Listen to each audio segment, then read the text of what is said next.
I'm John Moscow. And I'm Amy Halpern-Laff.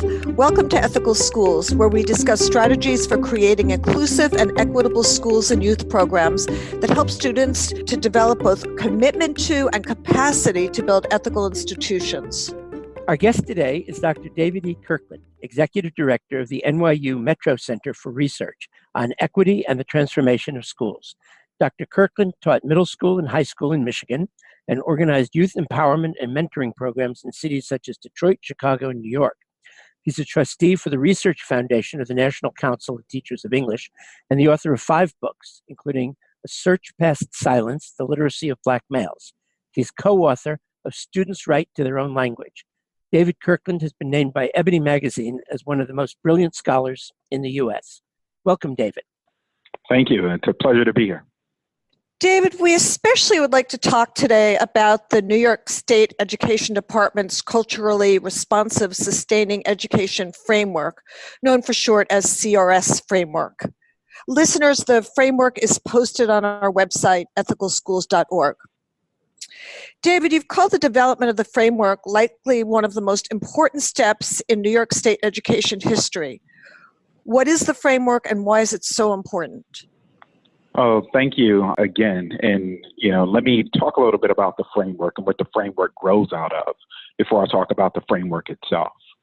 If you look across New York City, if you look across New York State, if you look across the United States, you see systems of disparity that articulate the conditions of schools. In a sense, we have a tale of two schools.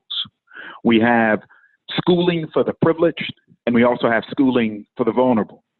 We have a system that serves some young people, and we have a system that does not serve other young people. And the students that it serves and does not serve gets articulated along lines of race, class, gender, in some cases, and other factors that are related to identity and culture. In some ways, we know that if a student goes to a school and they enjoy a culturally responsive education, that student will do well in that school. That means that student has an opportunity to learn in a language that reflects the language that's spoken at home.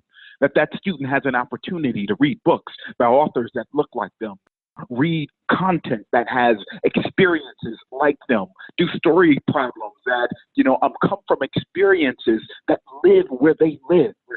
And in this way, we know that culture is an essential, not an optional part of education. We also know that culture is fundamental to the divisions that we see in education, in the sense that we have valued or perhaps overvalued some cultures while devaluing and stigmatizing others. What New York State Education Department did in 2018 was have a hard conversation, a difficult conversation about how to address what seemed to be these chronic and static problems of inequity that define themselves along lines of predictable categories, social categories. Right? The problem wasn't just putting more money, into the system. It wasn't about, making kids take more tests. It wasn't about ensuring that Black and brown and poor and otherwise vulnerable students only had access to the culture of power, if you will. What New York State Education Department said is that we need to do better.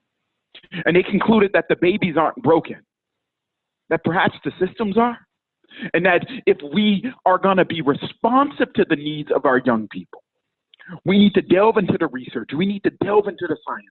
And so the culturally responsive sustaining education framework began with a lit review. It began with some type of survey of the science around the question of culture as it relates to education. And the proposition was simple. What do we know about transforming systems in order to be more responsive to these individuals, in order to be more responsive to students across lines of culture and language and socioeconomic status, across lines of geography, in ways that we have not? And doing the research and doing the work, we recognize that systems of education were not designed necessarily to be responsive to all students. So the first acknowledgement is that the system is not only broken, that it's ill-designed if it is to provide education to all young people. Right? We have a system that was constructed and designed for some students, and those students succeed in this system. And we have a system that was not designed or constructed for other young people. And these are the students that we fail, right?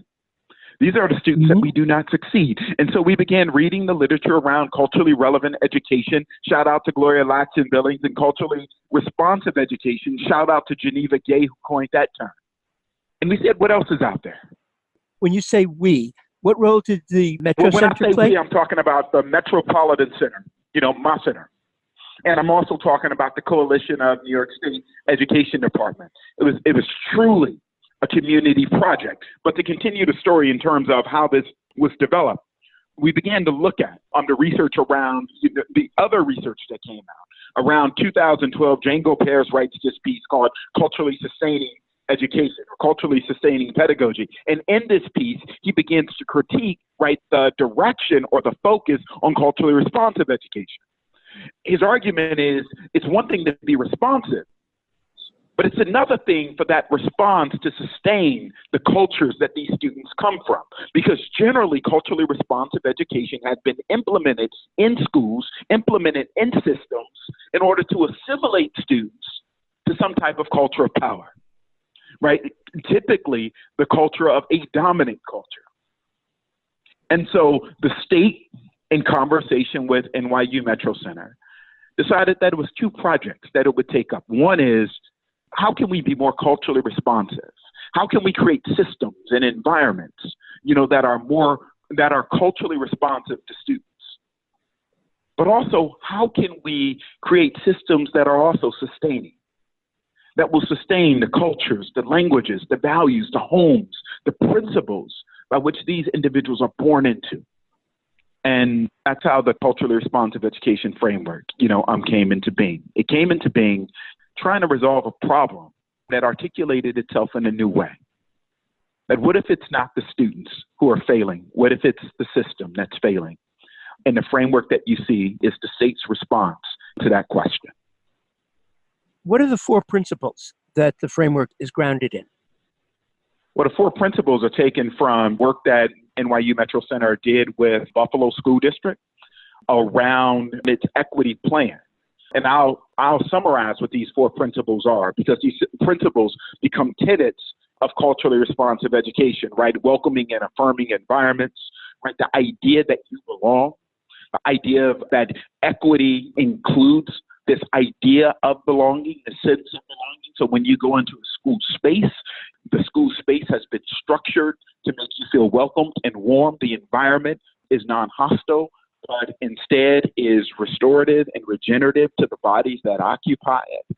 The idea of, high standards and rigor in education becomes another principle of the culturally responsive sustaining framework.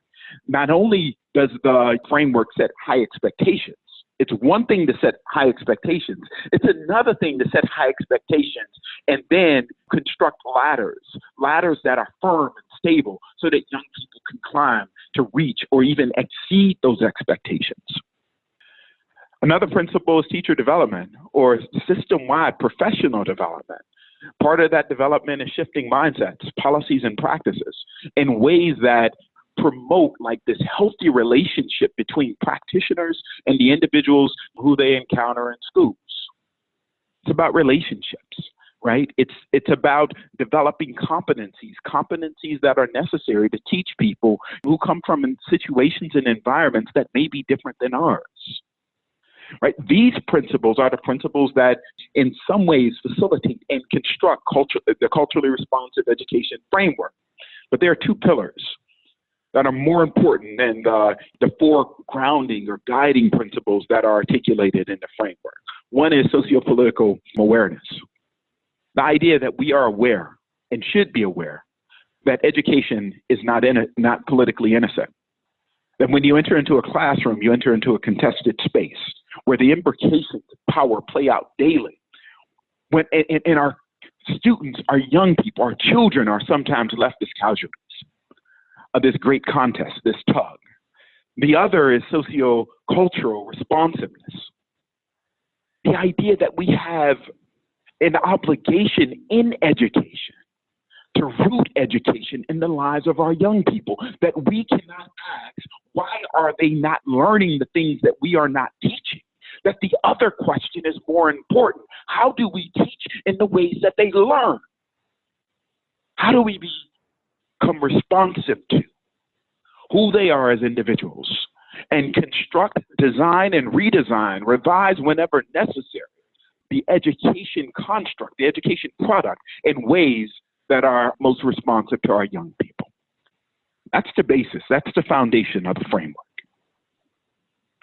David, thank you for that.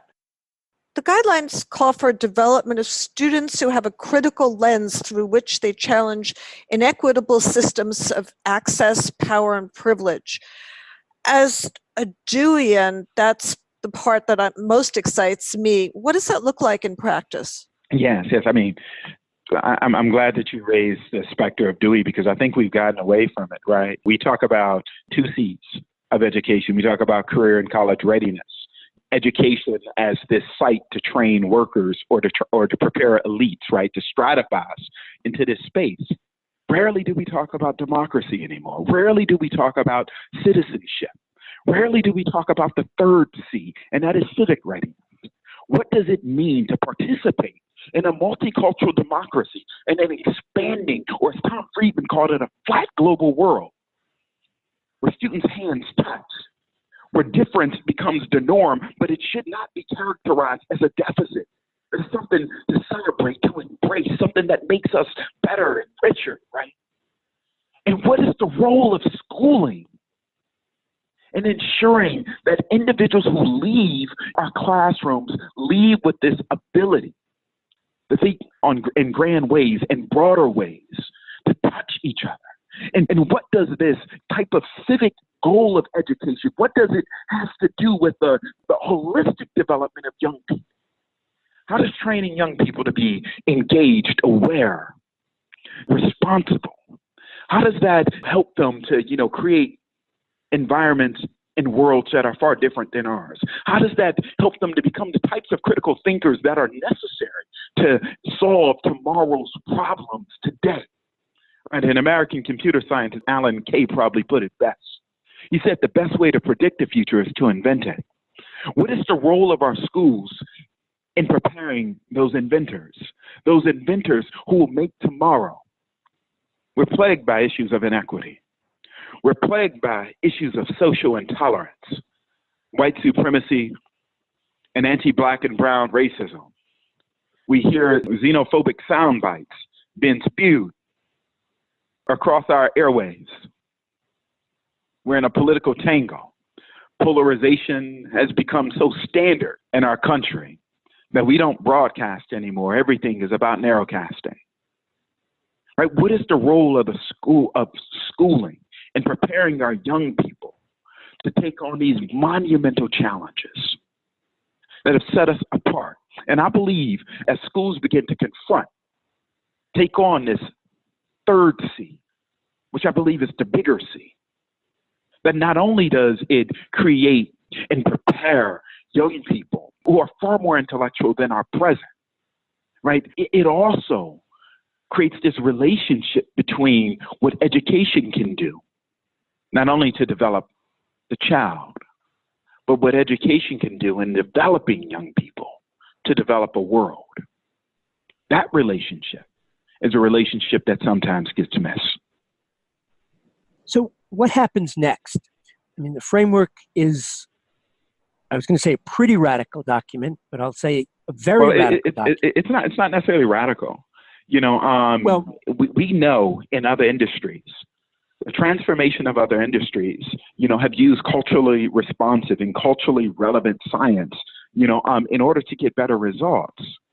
What it is an accurate document. It gets us closer to actually doing education in the way that we should do education. If you think about marketing in some ways was revolutionized when they understood that you can't present products and sell and expect those products to sell across social differences if you only use, one model, right? If you're selling a product to women, you're going to use a different form of messaging.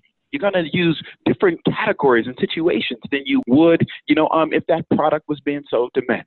The same thing, if you're selling, a product to children, you're going to use different messaging. different, frames if that product is being sold to adults. In medicine, when doctors and physicians and researchers began to understand that they can't treat all patients as white men, right, that they needed to begin to consider and take into account factors such as our differences, our legitimate differences, which are not deficits, that these things were important. We began to make revolutions in medical science, right, that the accurate piece, being accurate, understanding, right, understanding the peculiars of a situation are important to education and education work, that different individuals who have been constructed based on different social circumstances, who come from different histories, will learn in different ways, and that we need to attune, that we need to fine-tune the educational organization, the educational industrial complex, if you will, to be most responsive to those differences, not necessarily radical, but in some ways intellectually genius. Absolutely. I was using radical, in the sense of getting to the root, or as you're pointing out. And when I think I'd seen something similar to what you were just saying in comments you'd made, and it just struck me as very, very profound in terms of how the education systems haven't adopted many of the mechanisms that other sectors of society have. So the question I have is, in terms of how most schools, not all, but how most schools function now, and the mindsets that are built in to many of our existing schools, what needs to happen in terms of how state ed can implement this framework statewide? What kind of changes do they have to lead in schools? What does this mean in terms of funding, in terms of professional development, in terms of assessment of schools? What would it take? What will it take, being very positive about it, what will it take for state ed and the new education commissioner, whoever she or he may be, to make this a day-to-day reality in schools across the state? Well, that's a beautiful question. And it's the right question to ask. And let me just say this. I hope that the new state ed department takes this on. As you rightly point out, there will be a new commissioner of New York State Ed. There will also be a new deputy commissioner, the architect or visionary for the culturally responsive sustaining education framework, and Hamilton Fonte is now the head of the Rhode Island State School District, and other individuals. Lizette Colon is no longer with, or will no longer be with, the state ed department. And so in order to implement the vision of culturally sustaining, responsive and sustaining education framework, it's going to be entrusted in the hands of others, right? And that the state is going to have to step up and put resources and support packages behind this effort. And that's going to define its success. What needs to happen, I think, has begun, and that is an articulation, by the state of what's necessary in order to, educate across difference. The alignment of services, the alignment of policy, as well as a commitment to articulating how the state ed department values and understands education, I think has been, crucial. We'll see in the coming months what state ed department is going to roll out. My hope is that there'll be a set of technical documents, that greater development will happen, not just with teachers and school leaders, but also with students and parents, that there will be more alignment across agencies, the state ed department, as well as local education agencies, and that this document can become the framing document to centralize a type of conversation around the provision of education services. But we will see what happens. There is a lot of support that needs to happen. There is a lot of development that needs to happen. The hope is that this document can be the center of gravity for a lot of movement that will follow. Are there ways that you see that our listeners, basically, who are teachers, administrators, parents, students, community members, are there things that members of the community at large can do in the next few months to help make sure that this gets followed through and that becomes a reality at district levels and school levels and statewide? Yeah, I did. And that's a great question. Another great question. I think it's up to us to hold the state accountable. The state says that culture matters when it comes to education. Now we have to hold the state accountable to, its investment in creating the type of systems of support that are necessary in order to educate young people across difference. That's what this document says. The document says that New York State is committed to creating the necessary investments in order for those who provide education to do it in ways that are consistent with the best science in education, which centers culture in that conversation. And so it's going to be up to us as community members, up to us as, intellectuals, up to us as people who are interested in the improvement of education across New York State to hold the state accountable. And we do that by reminding the state of its commitment, the commitment that it's articulated through the culturally responsive sustaining education framework. And so we have a lot of work to do. Let me just say this. Here in New York City, has articulated, and it will take up a culturally responsive sustaining definition to guide its own work. So we do see that the culturally responsive sustaining education framework has already had some impact in New York City around the education conversation here. There is a robust definition, right now that's being reviewed and responded to by the public in New York City that should be adopted pretty soon. That's consistent with the definition of the state. And it's that type of alignment that I do think that the framework allows for, and it allows community members to say, hey, to their local districts as well as to the state at large, you said that this is the commitment and we're going to hold you accountable to it. David, how's this being publicized? How will communities even know about it and know to support it? Well, you would have to talk to somebody from the state on that question in terms of its publicity. I know that I received an email from the state because I'm on the state's email list when the culturally responsive sustaining education framework was finalized and it became official state policy. It is up on the state website. The state does have some good language, as well as what I feel, a pretty significant web presence, or has built a pretty significant web presence around the framework. In terms of other plans that it has to publicize the framework, those have not been told to me. I hope that the state does have a plan to continue to publicize the framework, not only among its educational constituency, but also among various communities throughout New York State at large. Right. Well, and clearly that's what we're doing today. Yes. Thank you so much. Is there anything you'd like to add? No, thank you. Thank you all for raising attention to this work. I think that, this work is the work, right? We talk about transforming education. Rarely do we talk about what's needed, what's necessary. We typically say that schools are broken and do the same things that we did and nothing ever changes. The hope is that this document can lead to some transformation for some of our students. It's probably not a perfect document. No document is, but I do believe that it's a step in the right direction. I also want to thank you, David Kirkland, for joining us.